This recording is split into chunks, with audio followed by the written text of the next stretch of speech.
Has the family court system damaged your relationship with your child? Were you shocked by how little due process there was?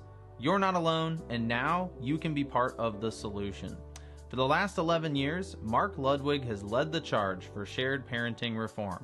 He's met face-to-face with over 700 legislators, hosted over 70 events, and pushed legislation in 31 states just last year. Now he's building something bigger. The A-Team, trained advocates in all 50 states. People like you stepping up for kids and real change. By joining Mark's Legislative Leadership Development Program, you'll get strategy sessions with Mark and guest legislators, on-demand training videos, research and AI tools to influence lawmakers, and a seat on Mark's legislative team. We're meeting with lawmakers in just 2 weeks, and we want you in the room. Don't just hope for change, be the reason it happens. Join the movement, join the A-Team. Visit stlmarkludwig.com and click the membership tab to get started. Good evening, guys. Hey, hopefully this is streaming live on Facebook, Twitch, and YouTube. I do want to thank Brian Lee. Brian, bless his heart, he worked his tail off for the last 6 weeks or so, especially in the last week. I mean, he was putting in some hours. I know Friday and Saturday he was up until 3:30 in the morning, back up at it at 7 in the morning. And I didn't want to bother him, so I'd said that, Tuesday night, Jamie Ray Gragg from Missouri, the two of us will come on Tuesday night and do a Facebook Live and do more of a town hall Q&A type of thing. And I posted it, and bless his heart, Brian reaches out. He's like, if you want to do it on StreamYard, let me know. I'll do it. So he had to work a full day today, scrambled, made it home in time to set the StreamYard up and bring us on. So I do want to thank Brian Lee very, very much. Those of you who have been around the shared parenting community for years know this guy has the best servant heart of anybody we can imagine. But this wouldn't have been able to take place without Brian. So thanks a lot, Brian. And very honored that we do have a special guest that we're bringing on tonight. Fresh out of wood chopping duty from, they had some, I don't know if it was officially a tornado, but they had one heck of a storm. So he was out chopping wood the last day or so. But I do want to go ahead and bring on Representative Jamie Ray Gragg from the Springfield area in Missouri. Oh, glad to have you. Glad to be here. Thank you. How's the wood chopping going, by the way? Did you get those last few trees? I've got 3 big limbs that I am just going to let somebody haul away for me. I have cut and burned as much as I can, but there's just way too much. We didn't have an official tornado. I don't think it was. We just had some really good long stretch of straight line winds that just did some damage to some of our softer trees. So silver maples are dropping stuff all the time, and my backyard is just full of silver maple limbs right now. Huh. Well, I just appreciate you shifting it the other direction. Normally, whatever you get, we get 3 hours later and it builds momentum by the time it gets to St. Louis. So I appreciate you shifting it southward this time. Yeah, this one was weird. It came down to us from Kansas City. So, as long as it's rain, I'm going to take it right now. Yeah. Well, thanks again for joining me, and we can open it up. I don't know if we're going to be able to see questions or not, Brian. I don't see a chat box yet. So I don't know if it's going to pop up if people do have questions, but if you guys do have questions, but we were going to talk a little bit more in depth of what some of the plans are going forward. Representative Gragg and I met a little over a year ago in his hometown area at John Ashcroft's house. Some of you may know John used to be the Attorney General on 9/11 and former governor, former senator. I mean, he is Mr. Missouri, basically. And so he hosted an event at his house that we were at. And Jamie started talking to me about his vision of a fathership bill. And if it wasn't for some infighting on other bills in Missouri, that would have passed hands down this year. So why don't you go ahead and walk us through what the bill is and walk us through what happened in Missouri this year. Sure. What it was is I've always had kind of a heart for fathers, because having gone through a divorce, single dad of 4 kids, I saw the struggle. I lived the struggle of what dads go through. And ultimately, the heart is not for the dads. Don't take that the wrong way. It's for the kids, because the kids are the winners or the losers, depending on what the outcome is. We as parents, as dads, our whole goal is to sacrifice. We give up, we sacrifice, we work ourselves, we everything for our kids. So the kids are the ultimate goal here. Well, I saw a bill that had passed in the state of Florida about 3 years ago, 2 or 3 years ago now, and it was a fathership initiative. And what it did was create a program within the state. There was a line item created in the budget. They were able to put some dollars in that budget through the state budget, and nonprofits and community groups could apply for a portion of those dollars, a grant base, basically. They could apply for some of those dollars to go towards hiring, training, and facilitating fathership engagement professionals. And what a fathership engagement professional is kind of like a caseworker. They work one-on-one with dads that come into their program, whether they voluntarily seek them out, or if the courts, recommend, or however. But the dads that are in the area, the region or geographical area of these nonprofits or community groups, they can come to them. They take the fathership engagement professional, pair them up, and make a one-on-one specific program for that dad and help him to get from wherever he is now to being able to be back in front of his children. And that can look like the roadblocks and barriers can be anything from he might have some court issues he needs to take care of, or some legal issues. Could be that he needs to work on job training. Could be he needs to work on a place to live. He may not have a place suitable for him and his children to live together in the same location. It could very well be that there needs to be a relationship or some sort of barriers removed between him and mom. And whatever the barriers are, this person, this fathership engagement professional, works to eliminate those barriers so that kids get dad back. And so, knowing that Florida and Missouri are completely unique states, we're different in so many different ways, I took that bill and I made it fit to what Missouri needs, because the need is there nationwide. Unfortunately, we've got more dads than we know what to do with that aren't in front of their children. So take that bill and see how we can effectively utilize that same program for the state of Missouri. And it was loved far and wide. We passed unanimously through the Children and Family Committee. We passed unanimously out of Rules Committee. We passed unanimously out of Fiscal Review. Went to the floor, had a few folks that had a little heartburn over it. We only lost like 9 or 11 votes out of 163. Sailed through, went over to the Senate, passed unanimously out of the Senate committee. But then, of course, the Senate is unfortunately here in the state of Missouri. This last year was where all good things go to die. So we had a little hiccup there. I believe that we are going to sail past those hiccups next year, and we will get that passed. I am convinced, and we will be able to effectively help dads get back in front of their children, so that we've got winners for dads and we got winners for kids.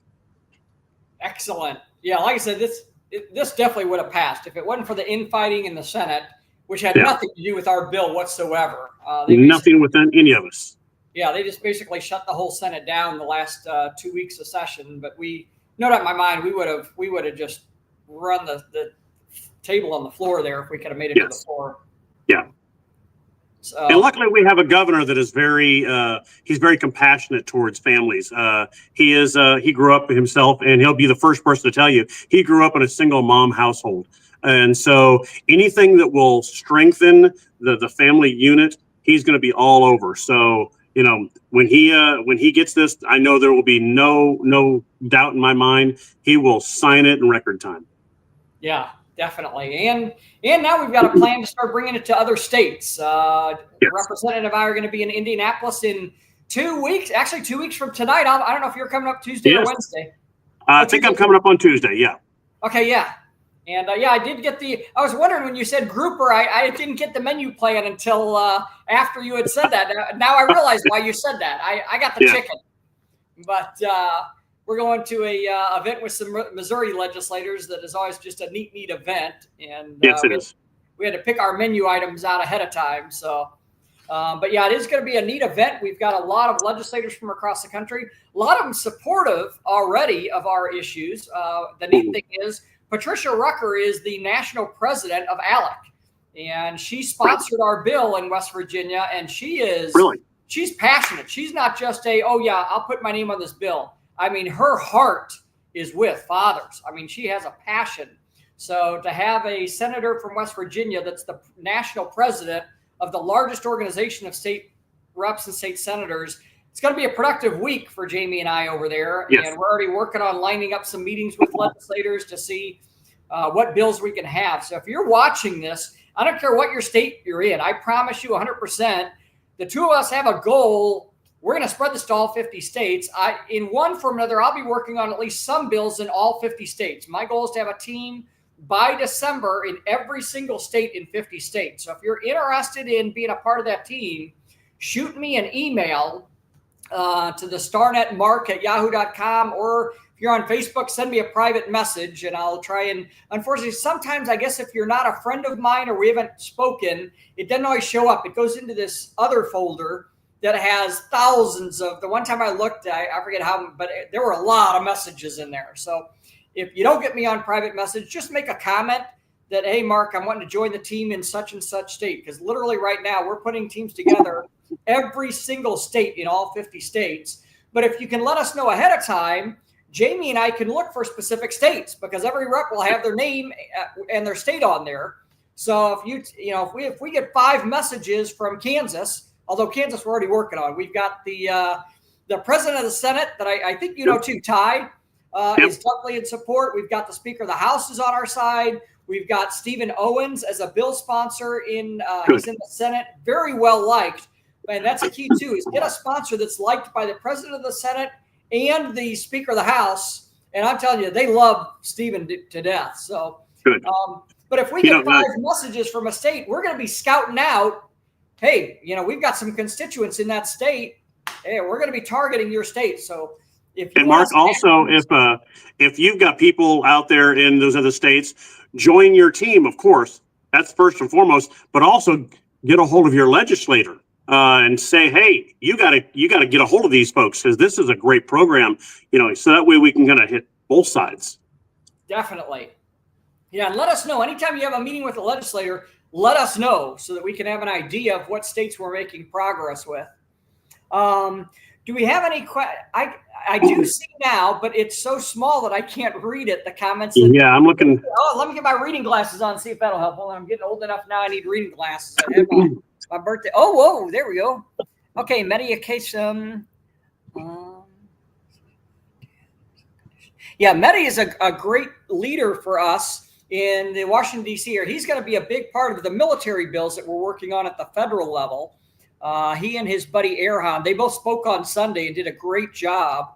They're trying to educate me on the aspects dealing with military. And then I do see Vince Lombardi. Vince has been just a great guy. He's going to be helping me out a lot in Connecticut, and he'll be a part of, we're going to be doing an event in Boston. Oh, I see Michigan in there. Yeah, Michigan. I'll tell you what, guys, Senator Jim Runstead is the one who sponsored our bill years ago, HB 4691. And we did pretty well back then. Fairly, we came so close on the House side, but we're definitely going to be very active in Michigan again. So Jordan will definitely be working with you. And then I see David. I think David's from Ohio. There's going to be a lot of Ohio legislators there. Ohio, we have to work on defense. The judges put forth a bill that is just, it's bad. I mean, we couldn't have asked for a worse bill. So sometimes you're on offense, sometimes you're on defense trying to kill the bad bills. Mm-hmm. Judges put forth a bill that is just, Yeah, I'm not able to see those comments. They're really small of what you're seeing there. So if you see questions there, if anybody has any questions, go ahead and put the questions in, and feel free to ask the representative.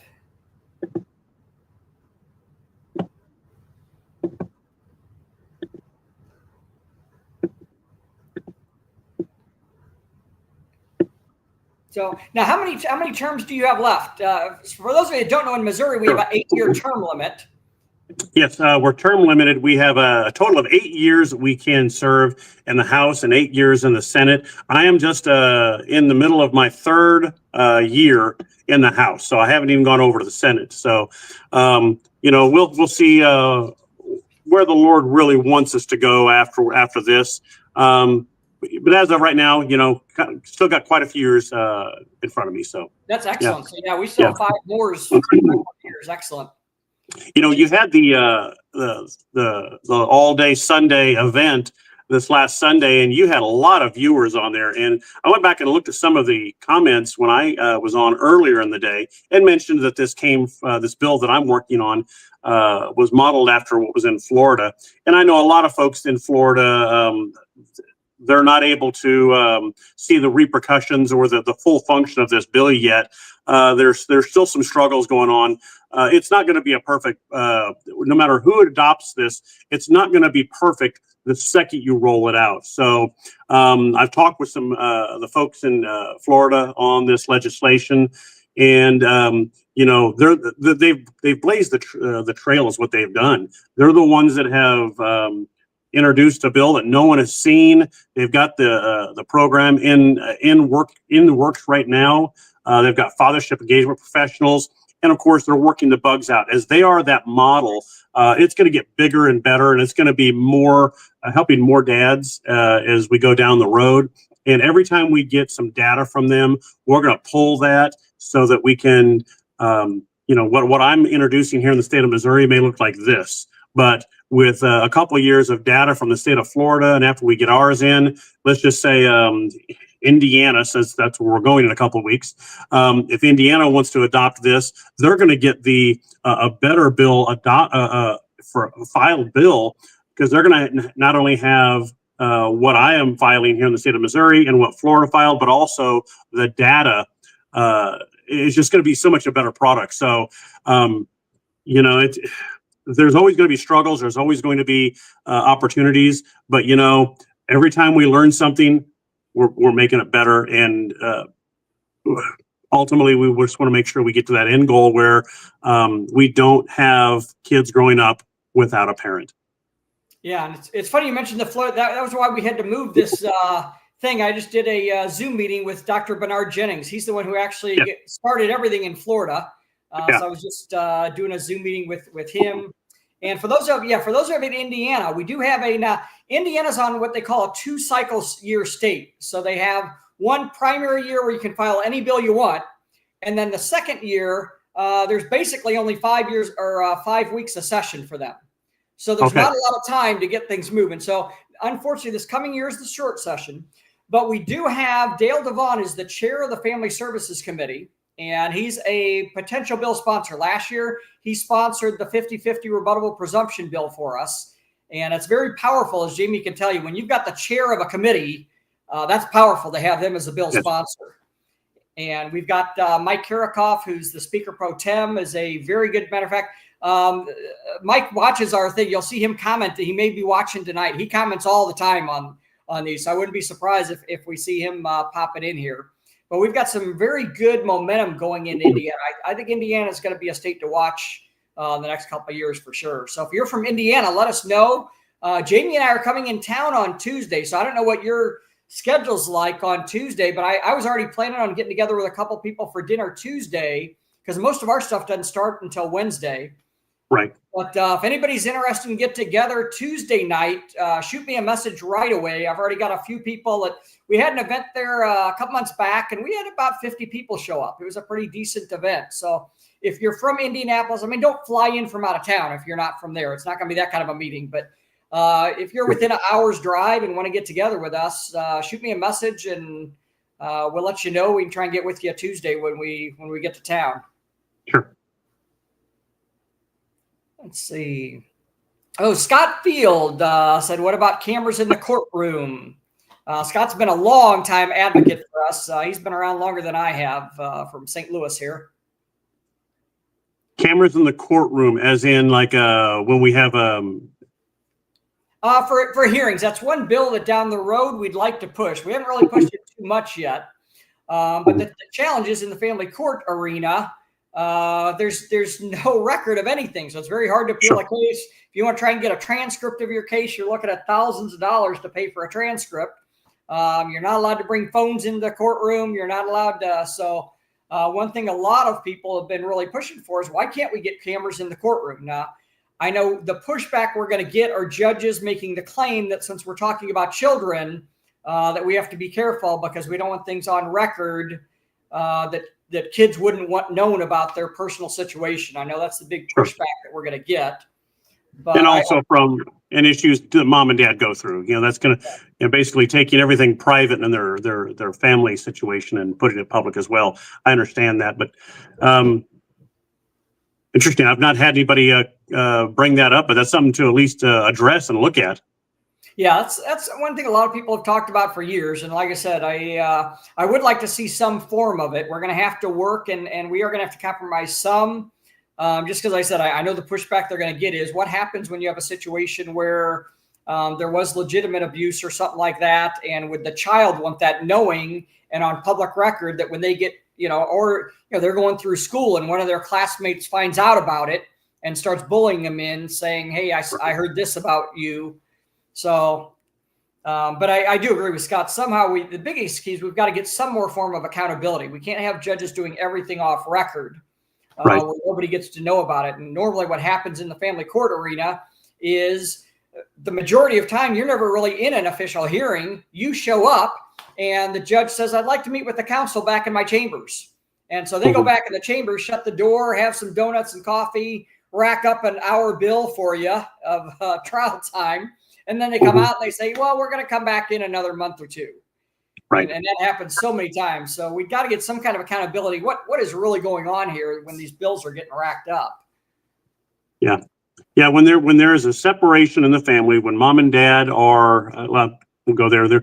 If they're divorcing, that is the most stressful time that you're going to see between mom and dad. The only thing more stressful in the family situation is the loss of a child. Divorce is the second most stressful thing. And you don't need to be racking up financial hardship on top of that.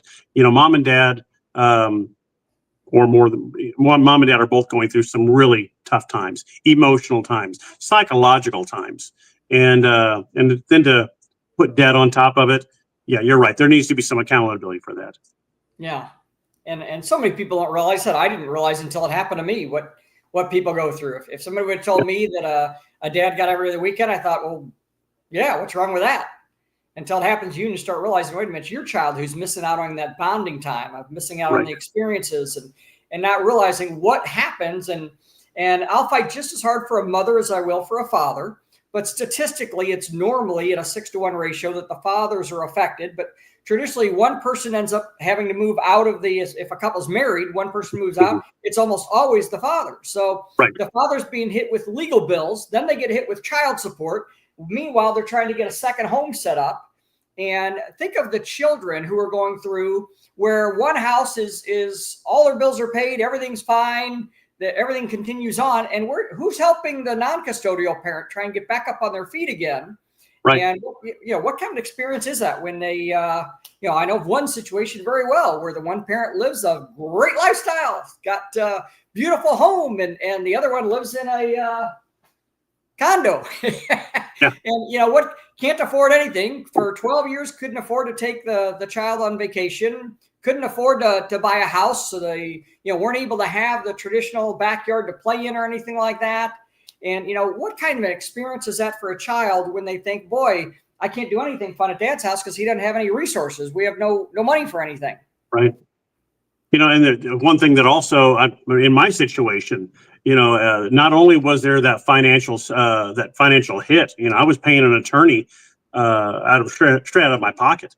My ex-wife did have some financing that she had from her family, but so I lived in a little 900 square foot home with 4 children, very small, 3 of them boys, growing fast. The place got smaller and smaller by the day. But then to top it off, since you're going through that financial hardship, one of the things that I found as a struggle and a roadblock was if I went to get assistance, i.e. food stamps or SNAP benefits, if mom was already on them, the children can't be claimed twice. So there's lots of roadblocks, lots of hardships that dads need to be able to have equal ground and equal footing for. Yeah. People have no idea that, there's all kinds of agencies and offers and everything for the mother. And once again, this is not putting women down, because for the women who do go through this, it does affect them a lot. I've got some personal friends that it's the mother that, because of the court system, and think of the way a mother is ostracized. If a mother tells somebody, I only get every other weekend with my kids, the perception without hearing anything else is, wow, you must have been a horrible mom. Why would you only get, not realizing it's not them, it's the family court system. But traditionally, the family court system, there's all kinds of agencies and government programs to help the mother out. There's almost nothing out there. If you remember that Pursuit of Happiness movie with Will Smith, where he, the guy couldn't find a single place to go to. And it's the same way in the St. Louis area right now. If a mother were to claim domestic, and that's the other key too, is to claim domestic abuse in any form whatsoever, man, they've got an immediate place. Somebody's going to set them up with a place. They're going to give them some food. They're going to give them some clothes. They're going to get them a fresh start. If a guy says, hey, I've got a child and I have nowhere to go, what happens to a guy in St. Louis? There's nothing for him. So that's why I like your fathership bill, is start working on some kind of resources. Let's get some resources for fathers too, so that they're not just sort of left out in the cold. Because when you look at the statistics, you take the father out of the home, that's when everything falls apart. The father is traditionally the disciplinarian, the one that sets the guidelines, the boundaries for a child. You take those boundaries off and you're looking for a whale of problem. You have a dropout rate that is so sharp without a dad in the home. And if you look at children that grow up in a house with mom and dad both, have a 93 or 98% chance of finishing school. You drop it down to just dad. If the child lives with just dad, the child has and I can't remember the exact statistics, but it's like 87% chance that they will finish school. Okay. If you put the child with just mom, it drops like 30 some odd percent. Yeah, that's the like I said, not to bash moms, but there's a substantial drop if it's just mom. And that's not saying moms are bad. But traditionally, the mother is more the nurturer. The father is more the boundary setter and the disciplinarian. And so if you don't have that, with girls, they they look for a male figure. And many times they'll end up in, with promiscuity or in abusive relationships, because they're trying to replace that father figure too soon without thinking of it. For boys, they go to gangs. They turn to violence, because they didn't have that father figure setting the boundaries. So whether it's a girl or a boy, they need that father figure. And boys try to become the figure. They try to become the head, but they don't know how to. So they do the things that they shouldn't do, unfortunately. And like you were saying, moms and dads, kids need both. There are things that moms are specifically, that's their gift. That's where their makeup is to do this thing. And there are things that dad need to be able to do. That's their gift. That's their makeup. That's what dads are for. That's why God put men and women together to be the parents. Children need both, and we need them equally, and sometimes for separate things. Moms and dads work together. Sometimes they have to work and support each other so that their role takes over. Yeah, without a doubt. And because people have asked me many times, they're like, don't you want full custody of Levi? And I'm like, no, I don't. I love my son enough that I want him to have a relationship. Now, his mom may not be my favorite person, but that shouldn't affect his relationship with her. Correct. And, she does add value in his life in a different manner than I can. So, I think, like you said, I think God designed opposites attract for a reason. Each has a strength and each has a weakness. And if you remove one, that's a very one-sided way to raise a child. But by having the two sort of pull, so one tends to be the nurturer, one's the more the disciplinarian, and they sort of pull each other to the center. Even ideally in a married situation, it's very easy to get that done. In a co-parenting situation, there's going to be a lot more variance, but it's still much better to do that than just remove one parent and now they go all the way to the other side. So no, I do not want my son in a single parent relationship. I want him to have a relationship with his mother. I just want to make sure that he has the right to have both of his parents, and most importantly, both of his parents making the decisions. Because if that doesn't happen, the perception from the child is one parent's the superior parent and one's the inferior parent? And why does one always have to ask for permission to vary the schedule? Why does one person have to ask, to get phone calls? And the child perceives, well, this must not be a very important person in my life because this one's the one who controls it. And in some situations, a boyfriend who somebody met at a bar will have more parenting authority than the person's own parent does. And, in my situation, I talk about it a lot, but my son had wanted to run cross country for years. His school, he goes to a small Christian school, and they start cross country in kindergarten. And I used to run cross country, so I kept telling his mom, hey, I'd like to get him in cross country. I'm not going to put up with that because that'll be on my time that he has to have practice. So no, he's not going to do that. And every year I would ask, and I would tell her, hey, it's going to teach him discipline. It's going to teach him delayed gratification. It's going to teach him work ethic. He's going to build relationships with his classmates outside of school. And then in 5th grade, he shows up at my house one day and tells me that he's signing up for the cross country team. And I said, I didn't know your mom changed her mind. He said, she didn't. Mr. Sean said I could. Who's Mr. Sean? That was the boyfriend at the time. Sure. And I thought, isn't it a shame that the father for 5 years was not allowed to put his own son on a cross country team, but a boyfriend was able to, just like that. And like I said, the perception for the poor child going through that thinks, well, apparently I don't have to get in. And imagine that child in the teenage years thinking, well, they've been conditioned. I don't have to listen to dad because dad has no authority in my life. Well, good luck trying to discipline a child when they've spent years being conditioned that one parent is inferior. Yeah. And that's going back to the bill that I said I'm going to be filing again this next year. Those roadblocks that keep dad from being dad can be the relationships that child has to go through.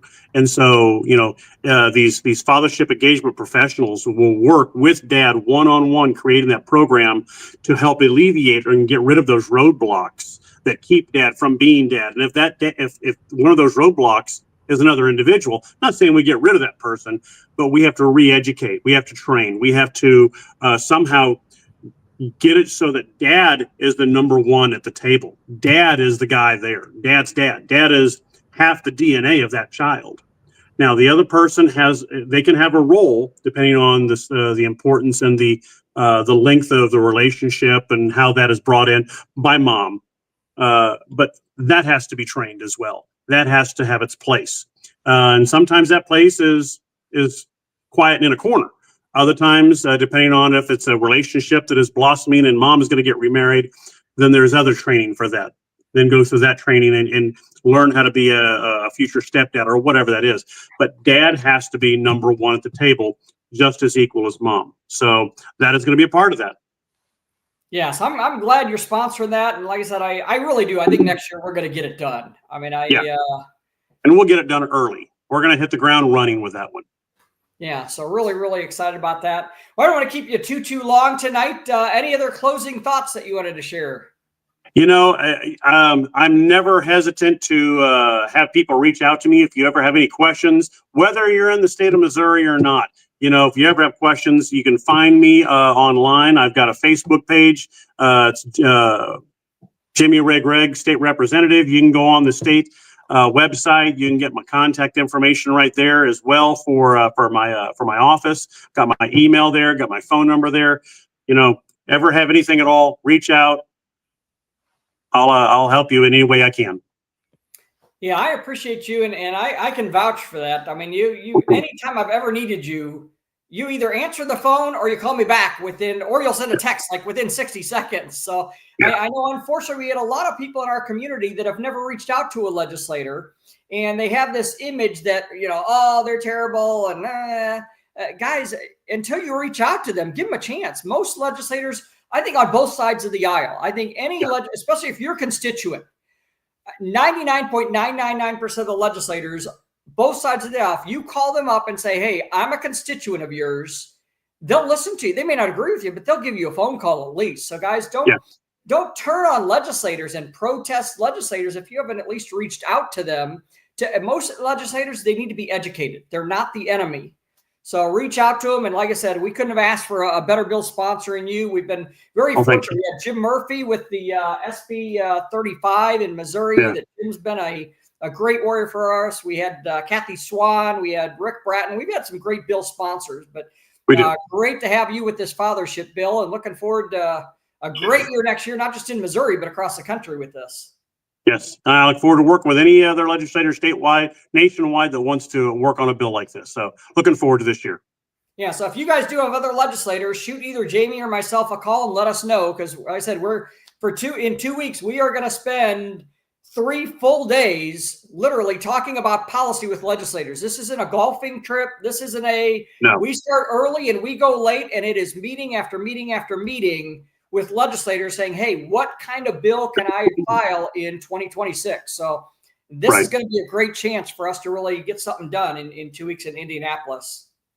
You know, Mark, if people want to reach out to me, my office number, if it's okay to give that on here. Yeah. Okay.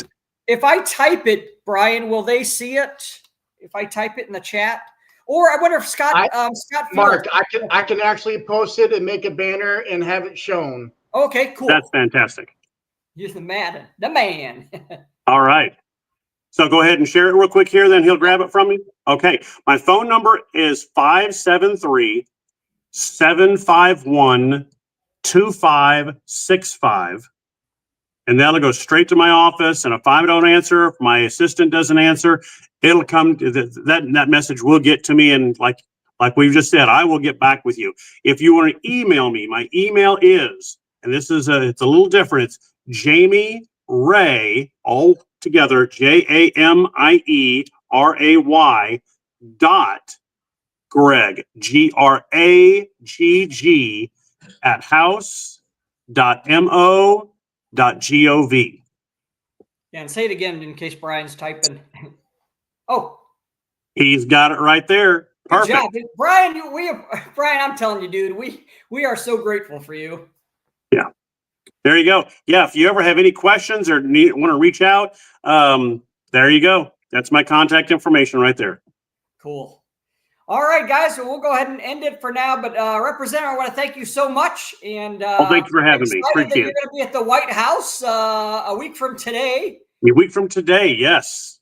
So we'll see if we can get some policymakers. And go ahead. I sent an email to Alex, seeing if I can crash the party and come with you guys. I don't know if he's going to let me in on this one or not, but I sent him an email saying, hey, can I come to the on this delegation that's coming? So we'll see. He hasn't gotten back to me yet. There you go. But, glad that you're going to be there. And then, like I said, guys, in 2 weeks from today, we're going to be in Indianapolis meeting with legislators. So if you've got some legislative leads, give us a call, give us a message, and let us know. We'll see what we can do. We'll knock it over. Excellent. All right. Well, thanks so much, guys, and we will see you all later. Has the family court system damaged your relationship with your child? Were you shocked by how little due process there was? You're not alone, and now you can be part of the solution. For the last 11 years, Mark Ludwig has led the charge for shared parenting reform. He's met face-to-face with over 700 legislators, hosted over 70 events, and pushed legislation in 31 states just last year. Now he's building something bigger. The A-Team, trained advocates in all 50 states. People like you stepping up for kids and real change. By joining Mark's Legislative Leadership Development Program, you'll get strategy sessions with Mark and guest legislators, on-demand training videos, research and AI tools to influence lawmakers, and a seat on Mark's legislative team.